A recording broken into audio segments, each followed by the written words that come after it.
Minisita wa Gavumenti z'ebyanga Rafael Magezi arabwireza banka ezihirwa umurumo gwo kugaba sente za Parish Development Model ngo batakaziryangatanisa. And should cut across. Ebyo kugira mu DFCU ne sosuzeji sentinale basosudoziria ko kwigura rwigi n'abandi baretwa n'umbumori. So nyekiko nakugira ngo esente neza government president azibahiri kandi kubaza bakutera kw'imikingo takazishikire n'ikite kikuza kuteganisa muno. Omuhwezi w'orukura programu ya Parish Development Model omuyihanga Jovelin Karisa ashabireza banka okureba ngo batwara umurumo gwo kugaba sentezi nkakikuru. Kuturashange hariho client nomwe who is sleeping which bakweta dormant partner.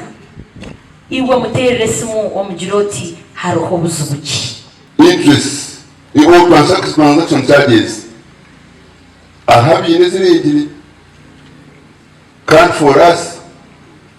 We are going to refuse them. Twasanga banka obujenyo mukuru ekucharging eberengere. Tuzakujikwansurira ejo tuzumuyi.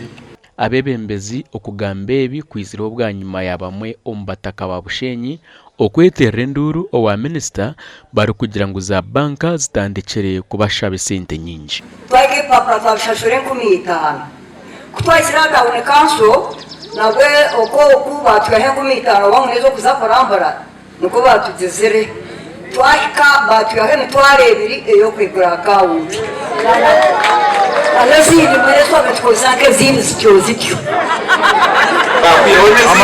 Okurijera ahari Minisita Magezi abataka 142 nibo batungire sente ziri kwingana miliyoni 1 aha mukoro gwo kutongoza okugaba sentezi.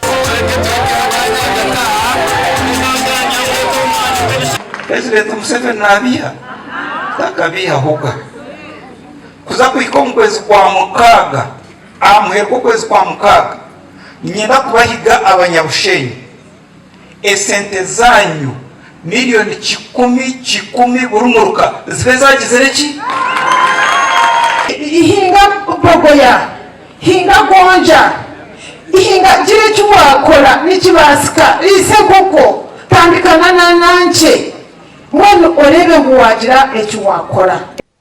Trase Arnitwe manager wa DFCU ishaka ashoborire ahawinchi abatakana babiya sente. Kongo kushomeso kwitu tukazayo twajanga tuza kubigurira account M2 Kongo rabayino mutwaro mutwigura ahari yecho eze sente nizaguma aha account yanyu origin kwa visa card.